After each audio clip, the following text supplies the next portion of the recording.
Hello everyone, welcome to another interview of the Virtual Light Design community here in Dubai, in Light Middle East. So it's the last day today of the show and I'm really excited to be interviewing a fellow Greek lighting designer, Alexia Gkika from Buro, Happold. Welcome Alexia. Thank you for having me. Thank you very much for being here and having this conversation. Yeah. I would like you to briefly introduce yourself to our audience. So just to say who you are, where you're based and a little bit of what you do, and then we're gonna talk about your journey and some exciting things that have happened today. So please. Well, hi everyone. I'm Alexia Gkika. I'm Associate Lighting Designer at Buro Happold in the London office. I've had 10 years of experience and I've been away from Greece for almost 12 years now. So a lot of things, very exciting things have happened in the meantime, and probably we'll share a few of these things today. Fantastic. That's a great transition. Let's begin our conversation.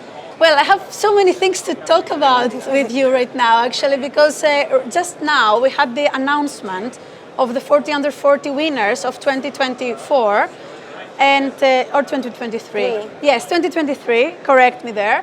So 40 under 40 is a partner of the Virtual Light Design community platform, and we decided to have here the announcements in Dubai with the judges, and we are very lucky to also have one of the winners. So we are improvising now because we had another big list of things to talk about, but we're going to get there as well. Alexia, congratulations. Thank you. Amazing. You have done like an amazing path, journey, which we can briefly talk a little bit about, but then hopefully we can transform all of this to the Virtual Light Design community platform. Well, this is truly an honor. I mean, it's to be recognized and to feel that you're part of a global cohort, essentially.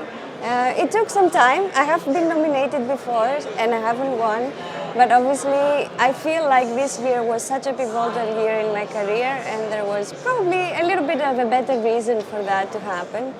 But it's also an encouragement for people, even they... That's an amazing advice, well done. Even if they are not really achieving their goals in the beginning of their journey, they should keep on trying. Keep trying. Yeah.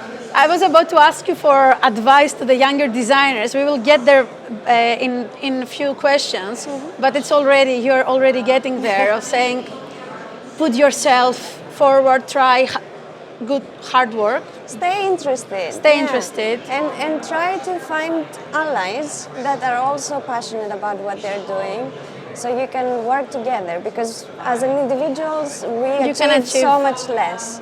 It's only together that we can make a greater impact. That's beautiful. That's beautiful. And actually this really links us to the next question, which is your involvement at the show here at Light Middle East. You are a speaker, you came here as a speaker to talk about sustainability and circular economy, and you actually spoke on stage twice. So I would like you to briefly talk about your experience from the one panel and then the presentation, and kind of try to give us a little bit of some insights for the audience who weren't able to be here to listen to you. So tell us about the topic and a bit of your... Okay. Yeah. So this was an amazing opportunity. Obviously, living in London and working a lot in the Middle East, it was such a key moment for me, I think, to come to the show, and even more so to be asked to speak about a topic that I'm really focusing in the past few years.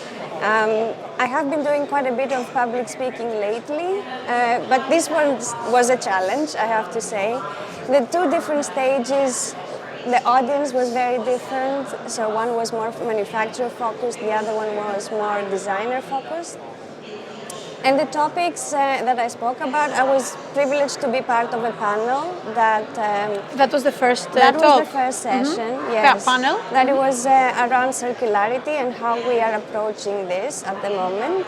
Our company obviously has had global sustainability commitments that are transcending down now to each of the disciplines that are comprising Buro Happold. So it's important for us to analyze what are these practical steps and what are these questions that we have to go through as designers and change in our daily design process. On all the projects that you are involved. Exactly. So I wanted to share a little bit of our experience of how we got and what where you are we doing it. So to, I believe, also encourage other lighting design practices. Yeah, it just feels like at the moment we are all in that transition phase and we're all working towards that stage. So I'm opening up basically. Exactly. To an And this is invitation. really connecting with what you said before about the collaboration, because how can we achieve the goals of the industry to go towards more a sustainable approach and really know what we are talking about, right? Yeah, exactly. And I feel like there's one part, it's a twofold. There's one part that from a lighting designer to a lighting designer, the fact that we are competitors doesn't mean we can still we shouldn't share. Yeah. And then there is also linking parties and stakeholders from our client side or from the supply chain, which effectively are informing our specification documents and our deliverables. So and really it's helping all of us and really the industry to grow and become stronger and more, not necessary, but like definitely have a seat on the table of all of those different big developments and projects, and knowing that you need a lighting designer to have in your team, right? It's important to justify our presence, but also we shouldn't have so big egos in this. Very good point. So a lot of the discussion yesterday was around darkness and how sometimes lighting designers have to justify their services and therefore they want or need to apply more light. But darkness is equally important. But anyway, to rewind back. I love that. No, but it's a very good thing that it didn't happen on other. It didn't come up as a topic in other previous interviews. So I really like the fact that you mention it about really what is the role, and like we should know that we are there to enhance the project, but not. Yeah, I mean we're not projecting ourselves through what we do. Yeah. We create ambiences, we try to generate feelings for other people to feel. Exactly. But it's not about leaving our imprint. That's I think something that we should definitely go back maybe in a future discussion to talk even more, because I think it can really, from one perspective, we do need to talk about what the lighting designer role is, and we really need to try to make sure that all the architects and interior designers are aware of the collaboration and the value that you bring to a project as a designer, but at the same time, it's like the responsibility of where is this line, how much you go. So I would love to keep this in mind for another discussion. Absolutely. But please, let's tell me more about also the other experience. The second presentation was around a very practical and a task that we did just before Christmas within the team. So we tried to develop a survey that was aimed towards all the manufacturers that we commonly use. And we sent it out. It was very much sustainability oriented, asking about business sustainability rating systems, but also product sustainability rating systems. On their processes. Exactly. And these are the ones, it's the product ones, TM65, EPDs, TM66.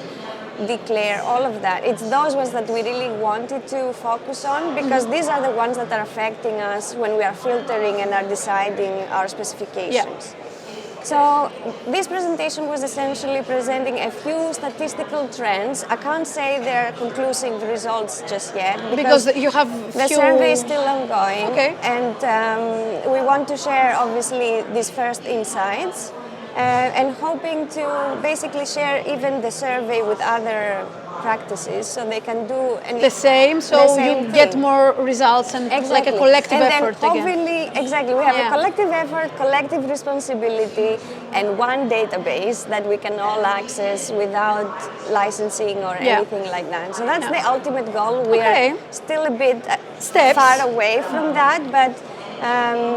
Sharing the actual form it can be the audience easier. Also, you mentioned before that you had different audiences, because the one it was more from into the design community, and the other one was more the manufacturing product related. So that's also very interesting for a speaker. How do you use a different language maybe on how you approach? That's an interesting point. I'm not sure if I'm experienced enough as a public speaker to make that shift just yet.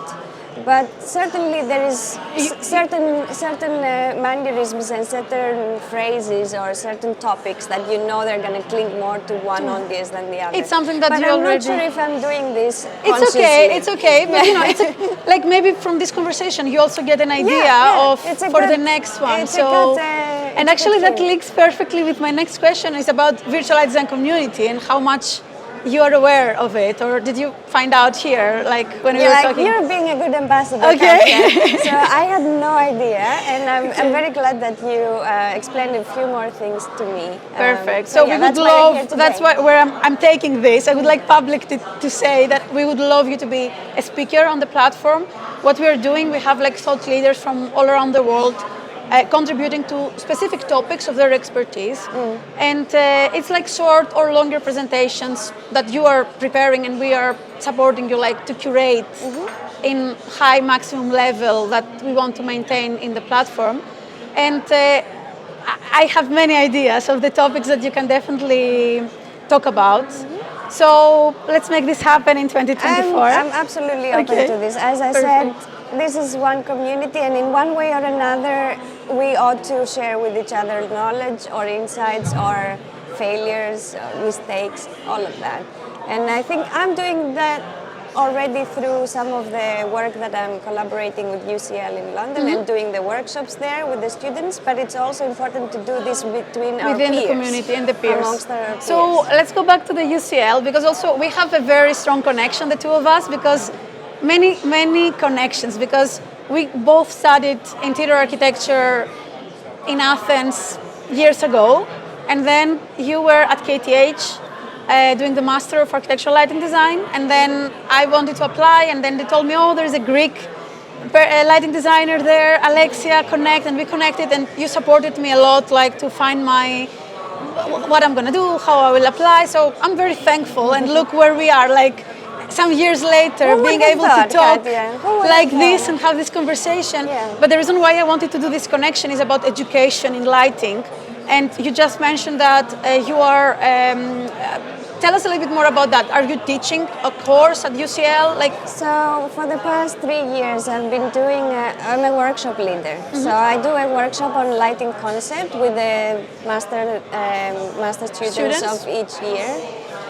And every time I do it, I really go back to our years of studying. But also, I'm realizing this purity and how much imagination and innovation and different insights that people that don't have a lot of technical expertise, they just bring. have fresh ideas in 4 hours that each group has to work through a lighting concept, and there is so many beautiful ideas resulting a very diverse, which is obviously a testament and a reflection from the backgrounds of the people that are attending the course. And this is why it is so important to have international courses. Like when we went to Sweden, there were so many nationalities as well, and we got influenced by other people's exactly. ideas. Visions and concepts, and we worked on groups. So that's actually a beautiful connection, which, like also through VLDC, we are trying to connect with students and also facilitate a platform where students can go and find information about lighting in, like for example, the first season of the platform had topics in light and art, light and science, light and technology, the X factor of lighting, like lots of insightful presentations from people around the world under specific topics. So we try to create kind of like a library of knowledge that could be also used as a educational tool for universities. So and I'm sure between us we have a lot to learn from each other, and a lot of the times we cannot be in these kind of forums. So it's important to have an online platform to have all this material available. I mean, just imagine like all of those series that we are doing, and we're really grateful to the Light Middle East show to allow us to have this stand here and be able to interview speakers and people from the industry and have those kind of like what is happening in Dubai right now for the audience that is not able to come this year. So this is what we're trying to facilitate. I think you're doing a really good job, because actually I was asked by several of my network whether the show will be live streamed and the sessions will be live streamed, and they haven't. So I'm sure that you're giving a little bit of a pulse. Insights and things, what is happening. And this is what we're going to be trying also later on when some of this content is available online, to really make connections and say, Alexia spoke about this and go and find this topic, and really trying to create like a web, like a spider web of all of those different things connecting. So I think we have lots of things to talk about, and also try to create all of those connections with you inside the platform for the members of the platform. Good, I'm looking So forward. I'm really excited. I think you can see that. So Alexia, let's go to the next question which we are asking, which is like what drives you? Like what is the thing that really makes Alexia to wake up in the morning and go to work and create, and like would you like to share like a bit of it's a more personal It's a very question. tricky conversation to have because obviously all of these tasks, waking up, getting ready, going to work, happens very automatic in our lives. But then how you feel when you just sit down and you have millions of emails, we know the reality, right? It's not always a pleasant Absolutely, day. absolutely. So I think what I go back to and what resonates a little bit with me is when I care about the project and I care about what the lasting impact of the project will be. And I'm seeing eye to eye with the vision of our client or our collaborators, and I'm trying to put my own contribution towards achieving that. Not just for me, as I said before, it doesn't really matter what the size of the project is. If you want to deliver social value or sustainability, you can do it with any kind of scale of project. But you have to care. But it's like you have to care. That's a great words, and also the purpose behind. It's like it's not just. But the reason why we are asking this question, just to go one step back, is because, as you said, like all the jobs, it's like we are spending the majority of our time on our jobs and our professional, like time throughout the day. So it's really nice to see from the feedback that we have received here that light is a medium that really the majority of the people taking it for granted. Like, okay, I'm switching on and off the light and that's it. And they really not get the point of how light can really enhance your well-being, productivity, the good light, or the darkness, how it is affecting your circadian rhythm, your biological clock, all of this. So I feel from all those conversations that all of us, we feel the responsibility that we have, not towards only the industry, towards the whole world. I don't want to see us, we are experts in what we do, but we are not alone and we're not the only ones. So even outside of the lighting industry, for a lot of the topics that are concerning us at the moment, we need to bring in parties that are external to what we do. Multidisciplinary conversations. And they have knowledge that we don't have and technical expertise that we don't have. Give us an example. An example is dark skies, about light pollution. It's not only a lighting designer's topic, it's a topic with ecology teams and a topic with teams that are doing modeling of the sky pollution and the light pollution and the impact of our applied design to the final project. So what's final kind of like insight there? Like what is your how would you like to see the future of lighting in collaboration with all of those different experts? Like how could we, in your mind, in big projects that you are involved with Buro Happold and all of your experience, how would you vision these collaborative relationships to grow? Like, I don't know if it's clear. I mean, I'm just... From my experience so far, and this is something that I'm taking mostly from smaller projects and trying to apply to bigger projects, is bring the user in and learn from the user, because we do design for other people, and if we really want to have this co-design approach in the early stages, you have to invest some time and you have to be allowed by your client to have that time to do engagement with users, with communities.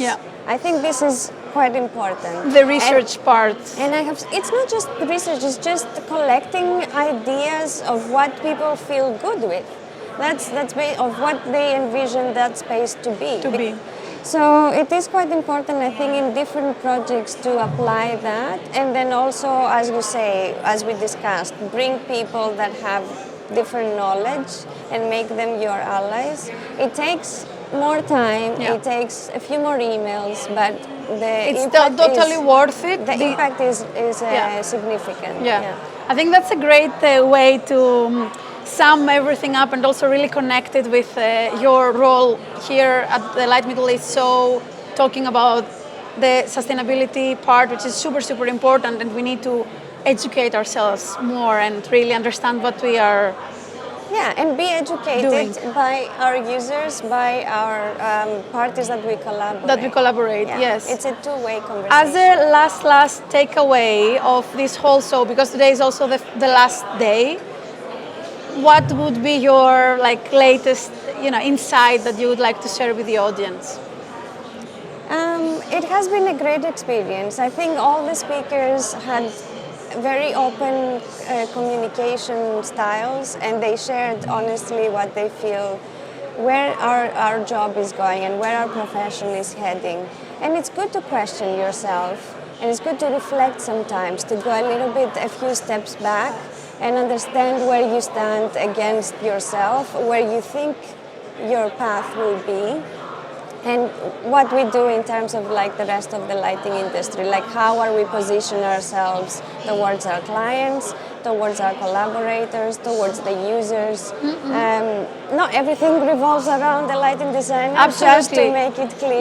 Yeah, absolutely. And you do need this step back. And even though I was a speaker, I tried to reflect and step back in a few of the topics, because a lot of them were applicable to what I've been doing in the past few years. But it's good to hear other people talk about it. Yeah. So you felt that you got a lot of inspiration as well, and insights on things that have been in your mind throughout this. I'm super grateful and very happy that I was given the opportunity to come to Dubai for That's this. fantastic. Thank you. Alexia, thank you so much. Congratulations again. Thank you. Welcome to the 40 Under 40 family. you. And we have lots of things to talk about for VLD and future. collaboration for the future. Great. But Thanks I feel for that there were having so many insights and things that you mentioned, which I want to watch it again and take notes to really kind of make it with bold capital letters for the whole industry to know. So it was a I great feel it was discussion. very valuable. Thank so you, Katya. thank you, and I'm sure we will do many more of that. Yes, thank you. Thank you very much, everyone, for watching. We are closing up. Today is the last day, and that was one of the last interviews that we are doing with Alexia. Thank you so much for taking the time. Thank you. And see you in the next one. Thank you.